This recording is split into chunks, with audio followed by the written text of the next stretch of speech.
Hey, welcome back everyone to the Black Brain Trust. This is episode 914, Black Politics. Please hit the like button as you come in, share the video if possible, hit that notification bell so you get all the updates from the Black Brain Trust. I'm here with my co-panelists, Man of Tomorrow and the Golden 11. What's going on? What's going on? Hey, what's going on, Mike? What's going on, man? Yeah, nothing much. We're now into, the final month of 2024, and we're looking at a new incoming administration next month in January, when it takes place, and wanted to get your thoughts on what are you anticipating, MOT, in regards to what to expect from the next administration, what's going on, what are you hearing? I mean, from like the defense type side, people are trying to brace them for what's going to happen with this Ukraine deal and how that's going to affect and reverberate throughout the actual world.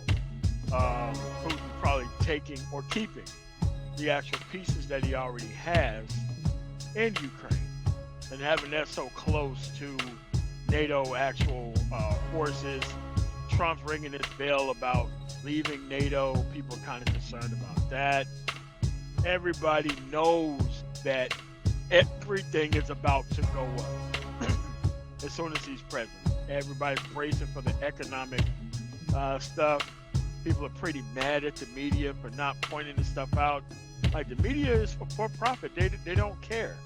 They're worried about their ability to be able to actually do business, and that's why they're like, there's a lot of things that's going on.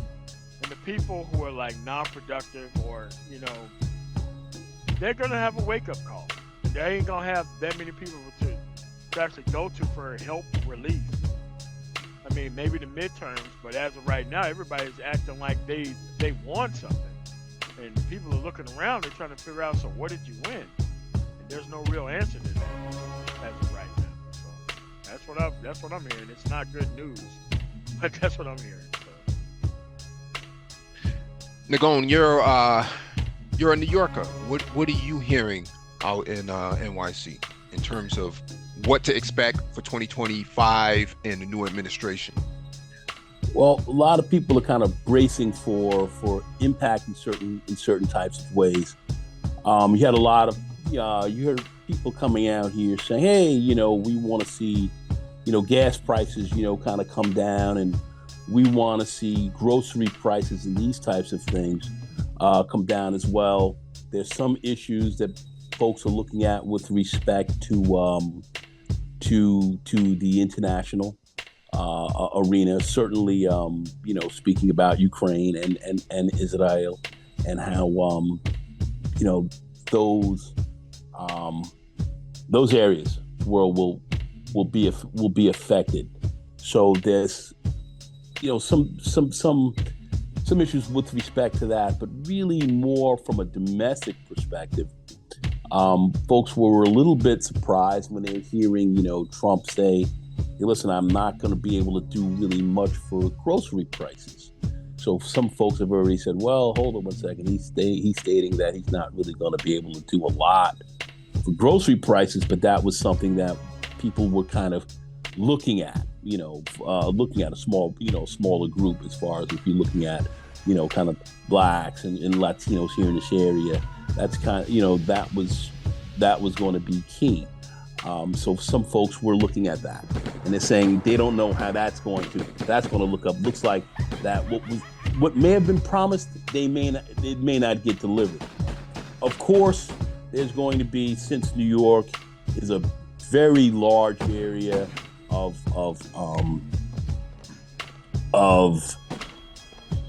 immigration. The immigration effect is going to be how is this going to affect immigration as well? How is this administration really going to have an effect on immigrants coming here or leaving or so forth? There is a lot of some trepidation. There's some fear. So you have some who may have supported them, but still many are afraid.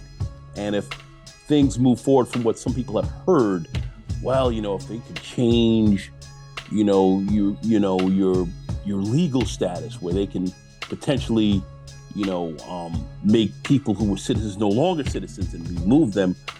Can that really happen? Are we really worried about that? Well, some of us, feel like that's not going to happen, but others of us feel that potentially can. So there's some fear and trepidation there as well. So folks are kind of bracing. They're looking to see what's going to happen. I know that there are those who have some feelings of being hopeful, but there are those who definitely have some level of concern. So there is still, after this election, a great degree of unease, tension still.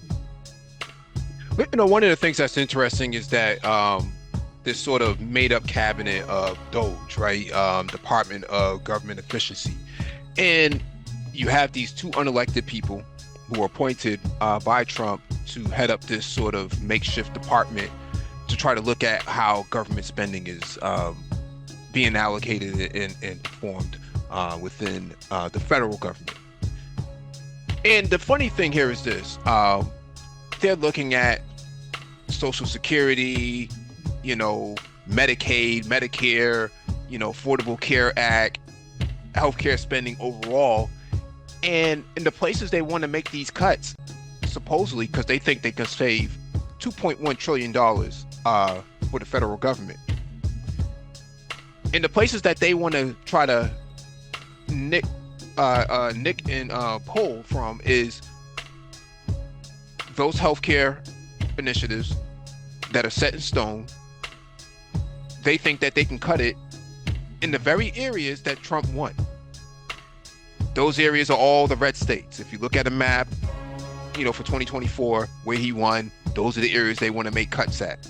The very areas that actually need government spending in those areas, they want to make cuts there. I don't know how that plays out, and why they feel that that's the areas that they need to target doesn't make a whole lot of sense to me, because if you don't spend it now, you're going to spend it later. It's better that you just spend it from the very beginning than to be waiting until towards the end.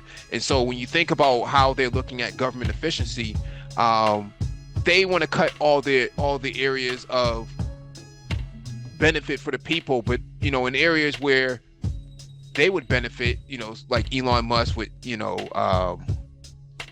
funding for like Tesla and SpaceX and Starlink. No, don't touch that. We're not going to touch those efficiencies there. We're only going to focus on the efficiencies where it benefits actual people on the ground who actually voted for Trump in the first place. And so I find that to be interesting, that that's their perspective, is that Pell Grants is one area that they're thinking about cutting. Healthcare is what I mentioned before, and then you start thinking about Environmental Protection Agency, spending there.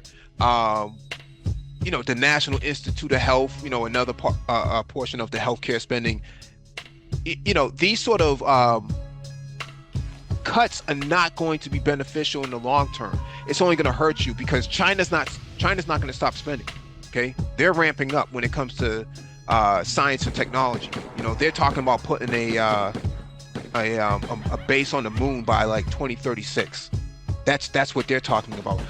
This administration is going to be in charge until 2028, until China starts first launching their next vehicles into space, and they're not talking about cutting anything. Okay, they're talking about ramping up. Russia is ramping up as well.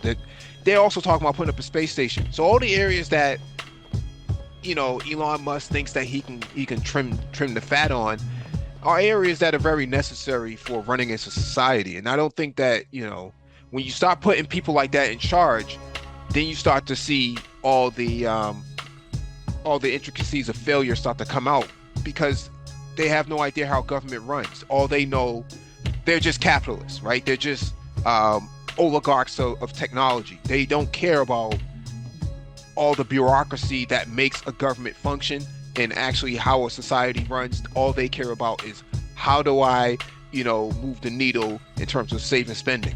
For example, he wants to cut He wants to shut down all the Social Security offices and then move everything online. And that would save the government, billions of dollars in infrastructure spending. That's his way of thinking, that, senior citizens, who don't have all the digital literacy that they need, or that's necessary to actually utilize the technology to get online and go to a Social Security office. Well, screw them, let them eat cake, basically. And so, yeah, he wants to put everything in the cloud and put it online. And Jeff Bezos with Amazon, they would benefit from an AWS contract.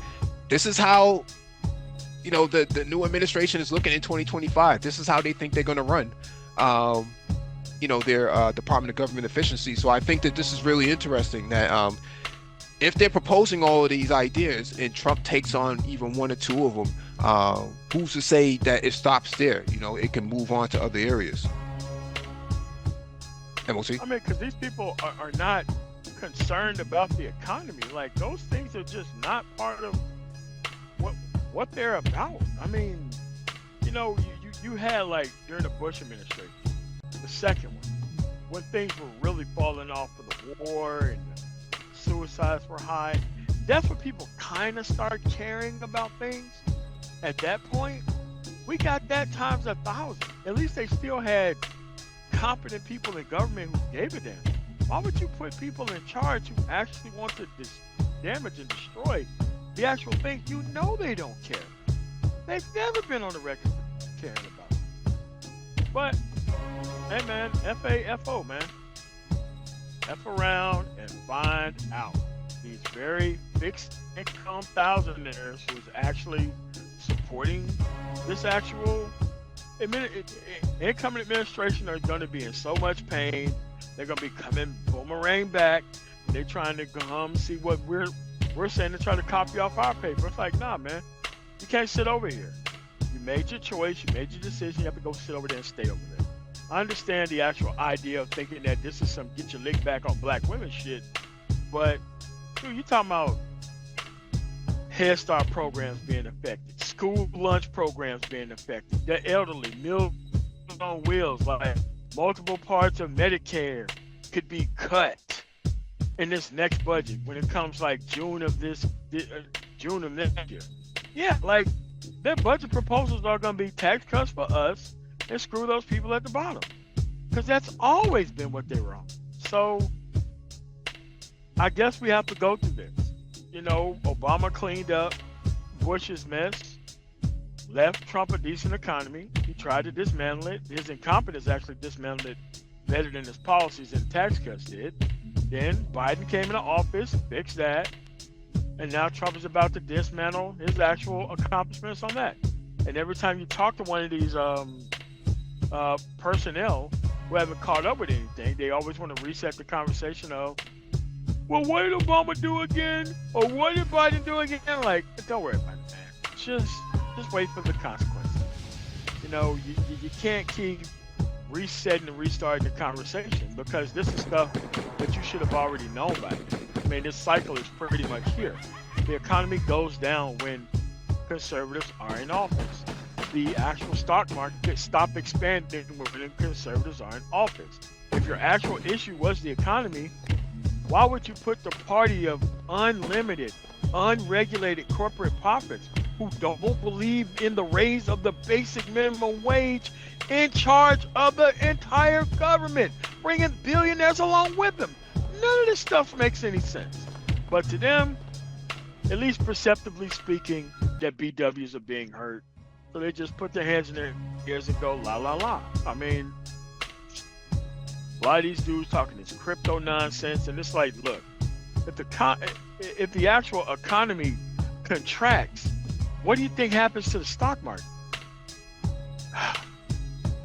I guess we just gotta let them walk into these actual traps, man. Look, consequences can let them know faster than us explaining things to them. That's just where I'm at this point. Now, Nagone. Yeah. Linda McMahon is in charge of the Department of Education. And when you think about what role she's going to play, what kind of impact do you think that's going to have on HBCUs, K through 12, for Black folks? I think it's going to be devastating. You're going to be looking at major cuts with education. You're going to be looking at areas that they're going to look to get rid of. As far as the quality of education and quality of public education, we're going to see that take a very serious hit. As far as HBCUs and so forth, we're going to be looking at funding that's going to be cut from that as well. And then when we start looking at, like you said, Pell Grants and so forth, that's going to have great effect, certainly on Black men, especially who are going into education or higher education. That's going to have a big effect on us as well. So we're going to be looking at taking some fairly serious hits there. We're looking at somebody who really looks at taking education and really more privatizing it. And moving it into that arena. And then, of course, where Black people have done well, where we have done well and where we have really worked hard to have some very good public education, that's going to be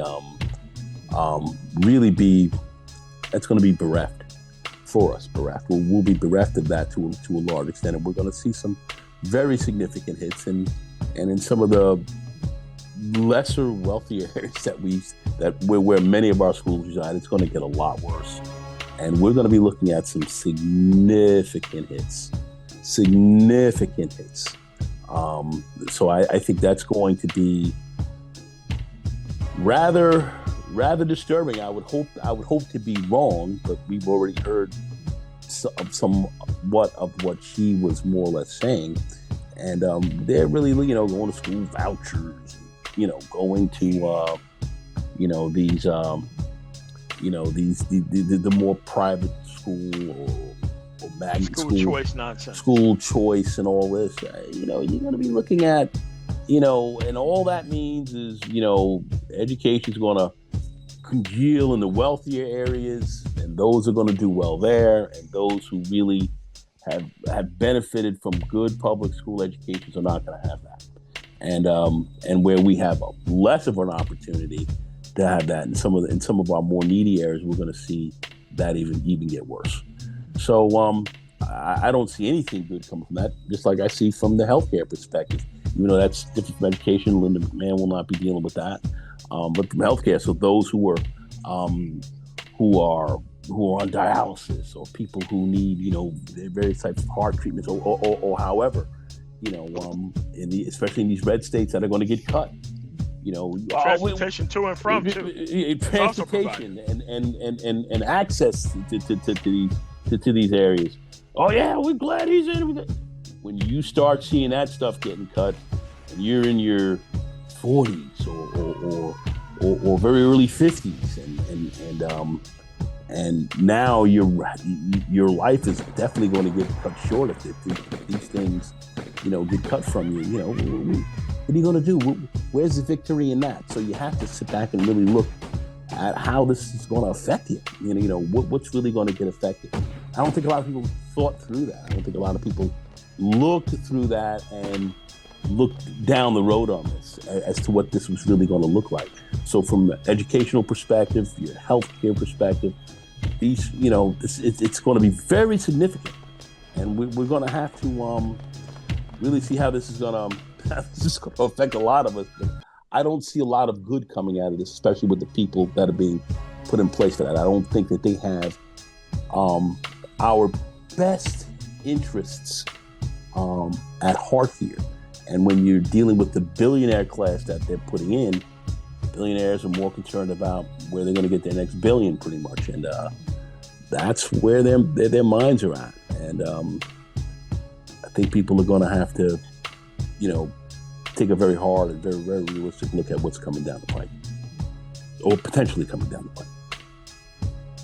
Going back to the Department of Government Efficiencies, MOT, when it comes to fighter jets, Elon is telling Lockheed, hey, the F-35 is obsolete. We can fight wars with drones and stuff like that. I mean, you start cutting back on military spending. How do you rerun an election in areas where your constituency is largely dependent upon Boeing, Lockheed, the military-industrial complex. How do you square the circle on that, MOT? No, I mean, it was like, why should we have 5th generation fighters when we could just use 4th generation fighters? And once you stop the spending, like the spending right now goes off into 2027, 2028. Once you start cutting things right now, you're really not going to get that spending back under control until like 2032. And now you've lost valuable years of keeping up to date with things that are actually happening in the world. And it's like, at some point, people are going to have to realize this for the con that it is, but it's kind of like you got to let them feel the pain of what's actually happening, because most of the stuff is too overwhelming for people to think about, because they're thinking about their own survival, right? But they don't understand is cutting things are all in all these areas also affect your survival. But it's something that's new to them because it's something that they never had to worry about before. Yeah, I mean, Trump talking about he wants to take the Panama Canal back, want to leave NATO. Like, what is going on? Like, he never said any of this stuff on the campaign trail. But at the end of the day, no one knew how bad this thing could get. And I think this right here is going to be a living reminder of what happens when you do not pay attention to what is actually going on. But all that spending stuff, it does add up. Yeah, well, I mean, you get to the low information voters, of which these people really focused on. And a lot of them did come out. A lot of people didn't talk about any of this stuff seriously. And this is where you're at. I mean, Trump did speak about, not supporting NATO and so forth and kind of getting at that. He spoke about this before. But a lot of people weren't really thinking about this and looking at it, and they weren't following. They were just kind of following a certain narrative, as you and I know, and going with, a very limited type of platform that he was putting out. But a lot of people did not look deeper into this, and this is where you're at. So, I mean, I get it, I understand that, but this is where we are with this, and we're going to have to see how this is really going to shape out. And it doesn't look very promising for us. It doesn't look very good, and how we can say that many other countries around the world are kind of bracing for some of this as well, and are looking to block some of this if they can as well.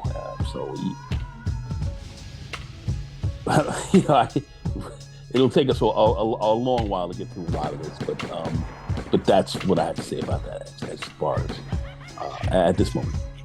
When it comes to speaking about the military, when it comes to foreign policy and like MOT, like you brought up about pulling out of NATO, what does that mean for your European allies? What does that mean? That's what I'm saying. Getting with, when you have to approach Putin in Russia, how do you engage all of these sort of skirmishes that are happening right now in Syria? He said on the day after Assad had left, or even the same day that Assad was leaving, that, we got to let it play out. And it's like, you are a superpower. Assad could drop $1 billion on him and withhold. Like, people don't understand how much money in politics is about to play a huge factor here. 11 billionaires in his cabinet.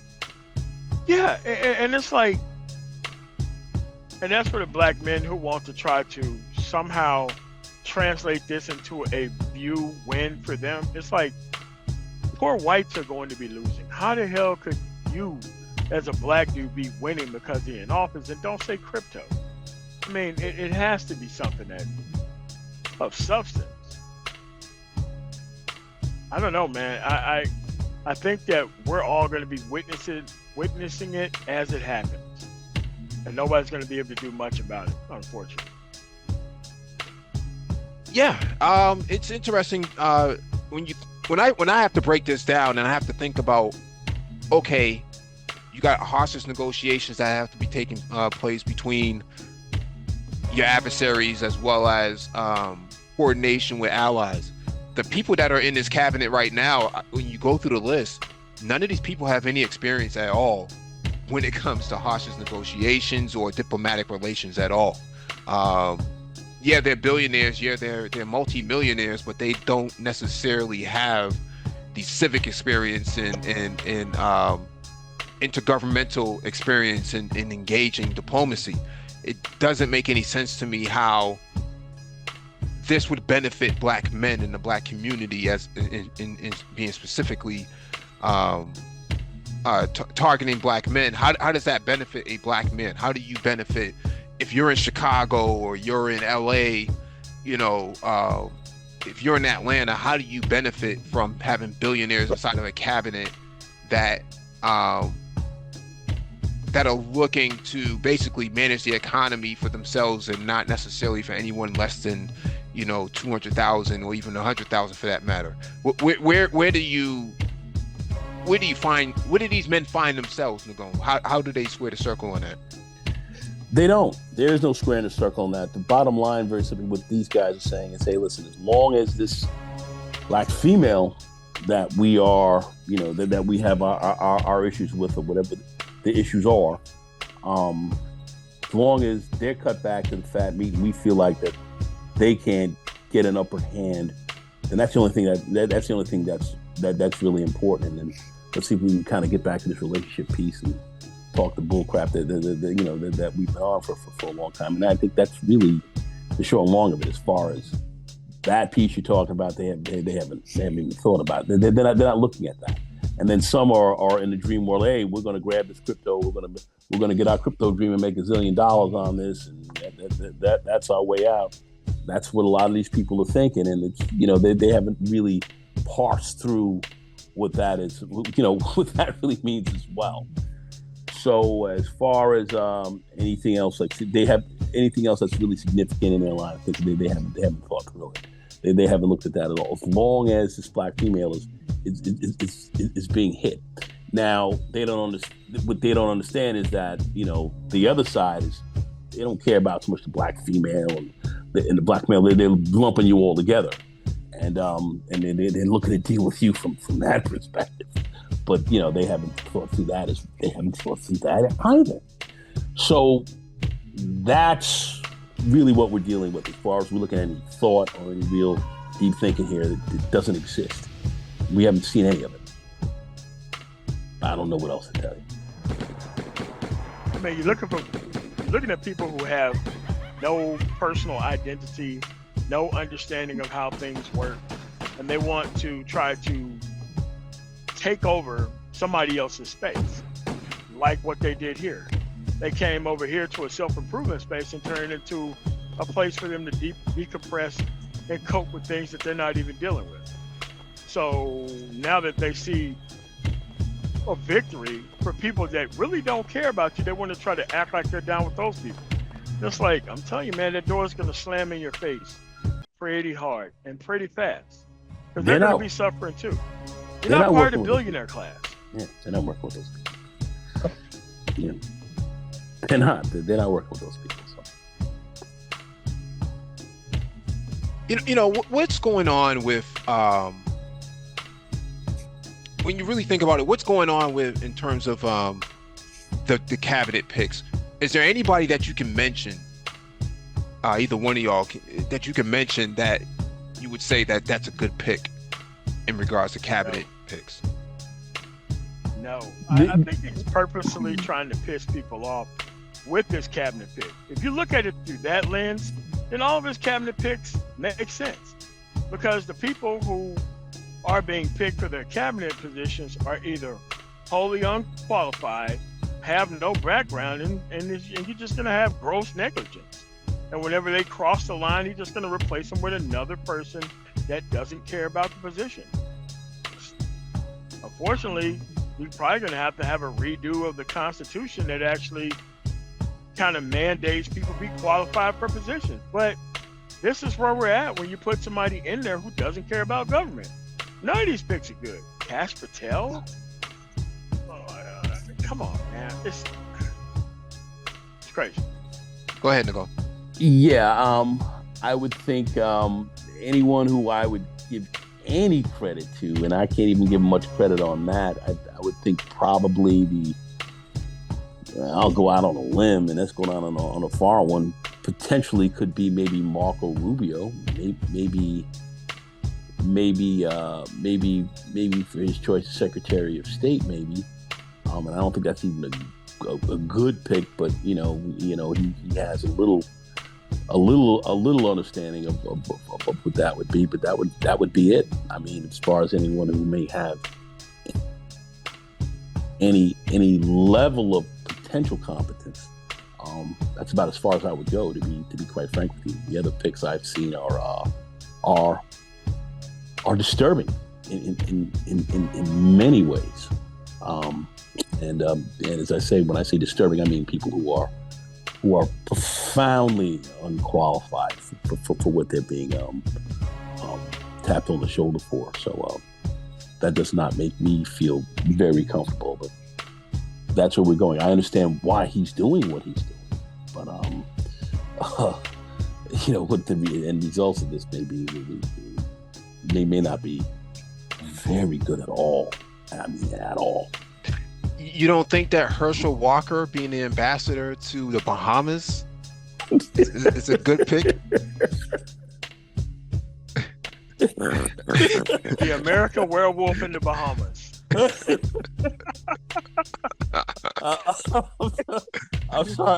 I'm sorry, Mike, but no, I don't think so. I'm sorry. What about Robert F. Kennedy being in charge of Health and Human Services? Yeah, makes sense. I mean, I would like to ask him first. Hey, Rob, can we talk about that bear in that Central Park real quick first? Let's kind of get into that. Let's cover that for a few minutes. Let's talk about that. The bear you buried there, and some of the other bizarre things. Bear murders, like what's going on here? No. I think that's an exceedingly bizarre pick. But he'll do whatever the boss tells him. So there you go. But no, I don't think so. I think it's a bizarre pick. But to your point, Marco Rubio is probably the only legitimate cabinet member or cabinet pick that you can really pull from, that when you say, okay, this makes a lot of sense.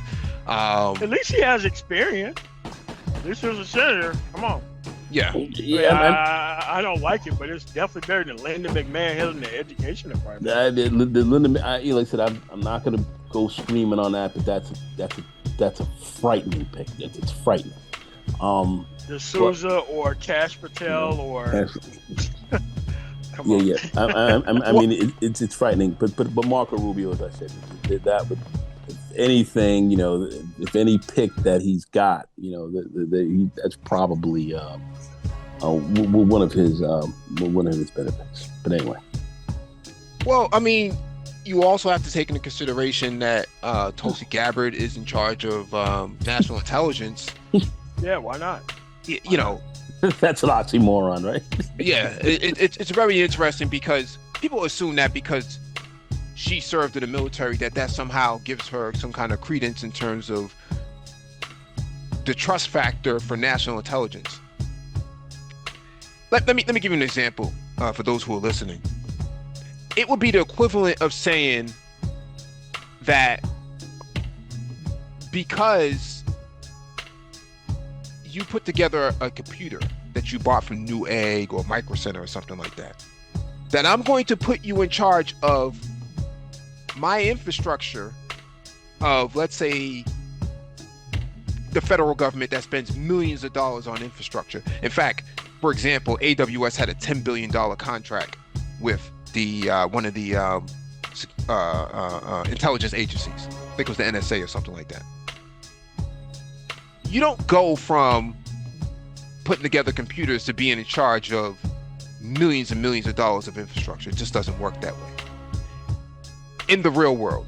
But in this scenario, the assumption here is that someone who served in the National Guard is somehow more qualified to be in this position than anybody else.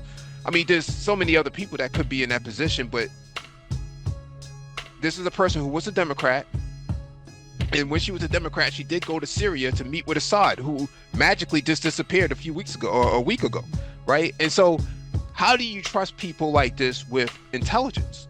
Intelligence is very important. This is actionable information that has to be fed up to the president's desk in order for him to take action on different geopolitical situations that are happening on the ground. How do you trust somebody like that? And so I know a lot of people want to say, oh, well, she tore VP Harris, or back then Kamala Harris, Senator Harris, she got her on the stage. That was 5 years ago. Okay, we're playing with a whole different a whole different deck of cards at this point. She's not the same person today as she was 5 years ago. You're just not going to make that comparison. It's impossible. But people will keep bringing this up, that she was so sharp on stage, on the debate stage during the primaries, that that gives her some kind of credibility. I'm sorry, but there's no correlation between a debate during the primary, serving in the National Guard, and being in charge of national intelligence that gets fed up to the president's desk. It just doesn't work that way. What about the guy with no military experience at all, just a business guy being in charge of the Secretary of the Navy? Yeah. Like, dude, you can't make this stuff up. And it's like, to them, nothing matters because they protect themselves from the actual possibility of things going wrong by actually denying how everything worked or even the existence of it. But somehow they're supposed to benefit from it as well, while simultaneously trying to act like none of this stuff is important or it doesn't exist. Like, I don't know where you get these people from, man. I don't know how you help this. I mean, but how let them get their hands on that hot ass stove? But how does it benefit black men, though, right? And when you really take of course not. Black men into the political lens, and then you look at that and you say, okay, how does anybody in this cabinet actually benefit from this? If you're a black male, how do you benefit from this? How do you have a close relationship with billionaires that you're never going to meet, that have no idea that you even exist and don't even care that you exist?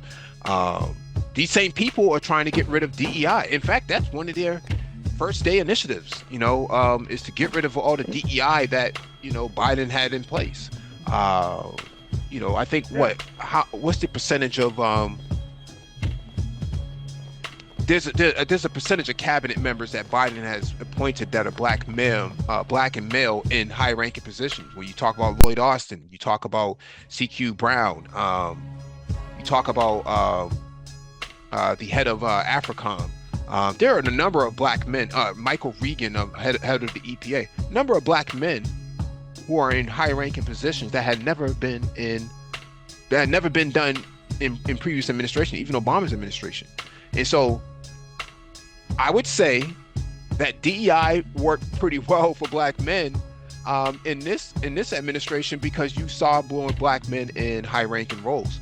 And then you started to see it all trickle down and trickle out to state races, lieutenant governor of Michigan, Garland Gilchrist, and then you talk about the lieutenant governor of Pennsylvania, Davis, and then you start talking about Westmore, and then you start talking about Delgado out in New York. There's a lot of black men who did benefit from the wave of Democrats. And so I always find that interesting that you see more black men in high-ranking positions in this cabinet, but you don't see any cabinet picks under this new administration coming in that reflects that same sort of ethos, right? I'm not seeing it, Nicole. Do you see that? What I saw was, after this young black man who was mentally challenged, literally get killed in the city. He didn't kill anybody, and he didn't attack anyone. People could say whatever. He was killed by a white man. What I did see was they had that guy up there, and then the skybox with Trump and you're referring to Daniel Penny. Daniel Penny,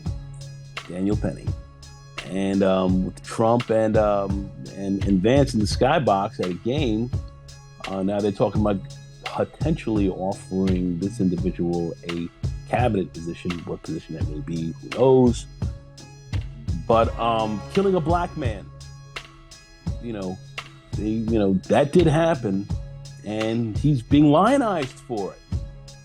So that message that was being sent from there, what does that really say for you as a black man and your masculinity and all of that? What does that say?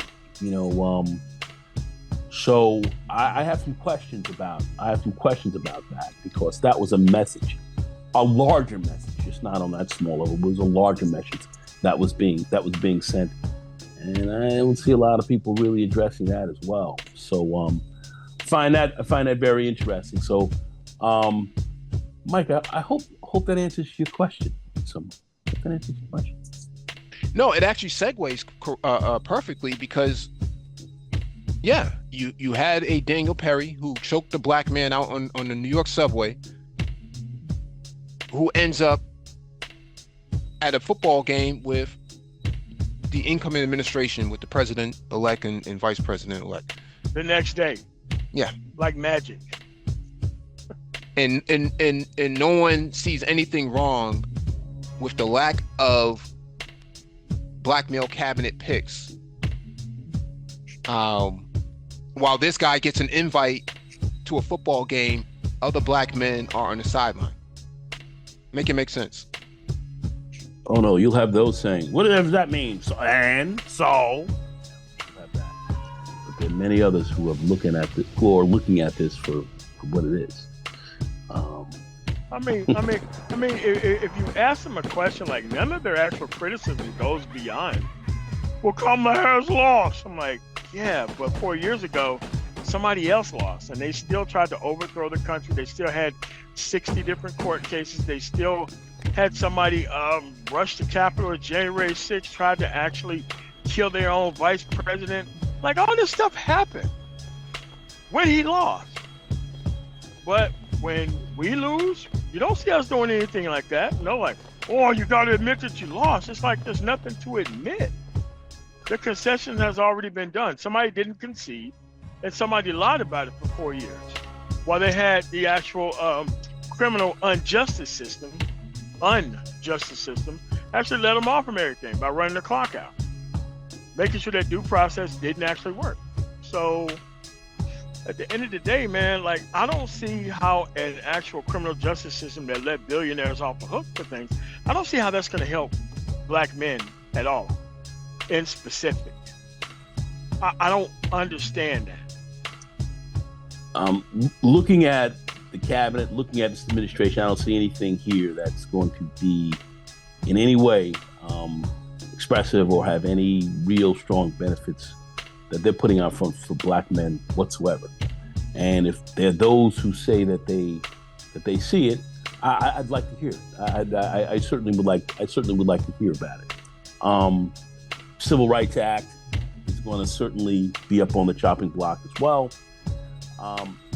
As well, we know the Voting Rights Act and all that has already been gutted. So they're looking to really DEI and so forth. So they're really looking to cut you back to the family here, and how that's going to necessarily benefit black men and so forth, I don't see it.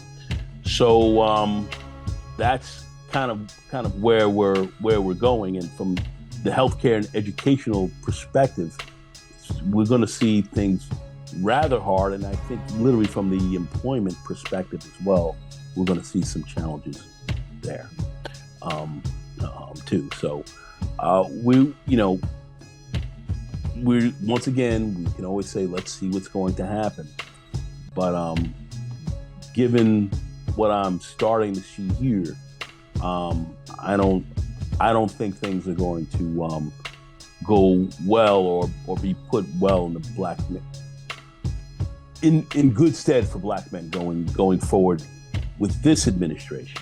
I would love to say that I hope that I am wrong, and I hope that I am wrong, but You know, I don't believe so.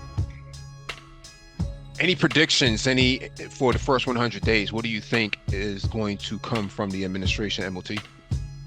I think for the first 100 days, he's going to have these tariffs spark off. I think he's going to quickly end the Ukraine conflict with Ukraine apparently are not occupying just to get the war over with. I think that a lot of these companies are just going to go haywire crazy with the proportions that are in their bags of food or whatever. I think all the prices are going to go up. They're going to donate some of those profits to the actual administration and the actual TV people to make sure that they're turning a blind eye to it. I think that I think it's going to make a legal push to remove people's immigration status that are here legally. I'm not sure how they're going to cherry pick that, but they're probably going to find some perfect way to do that. It's one thing to talk about something that crazy. It's another thing to implement it. Once you start implementing these things and people see how these things are going to go, it's going to be a very different response, but it's too late. You got another 3 years and like 9 months of this to go through.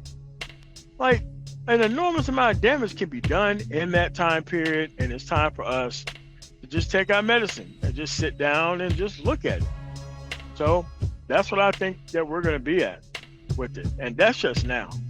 Because once these dictators and everybody else start paying the Trump administration to pretty much do whatever they want to militarily and the United States turn a blind eye, that's when we're going to be in a different territory.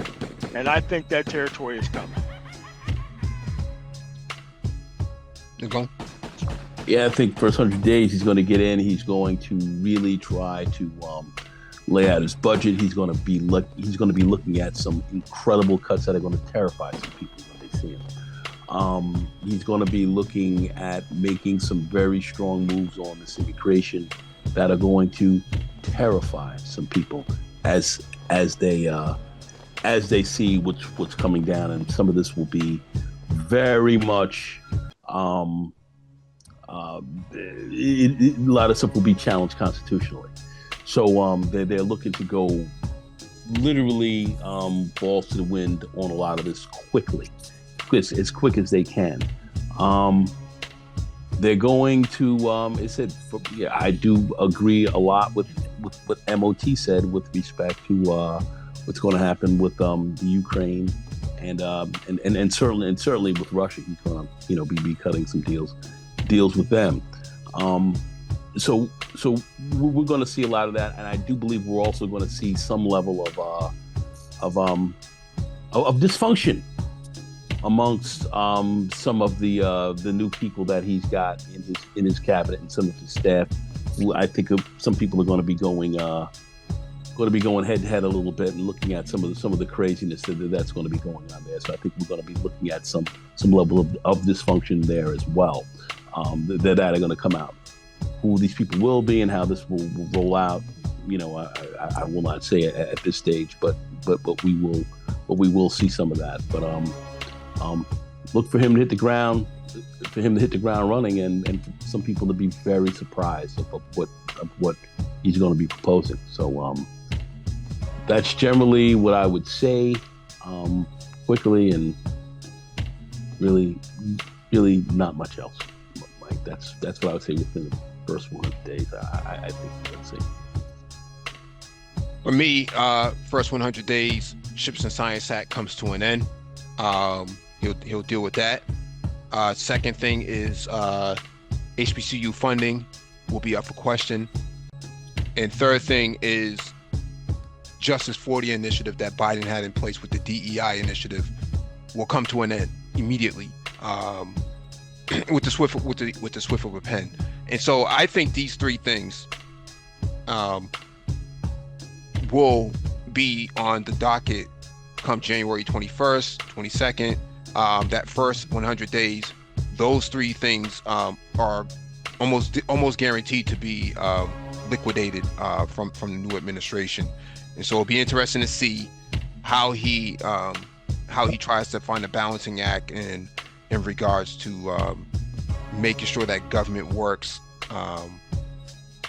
in the same way that it did in the previous administration, that as it would, as it should in the new administration.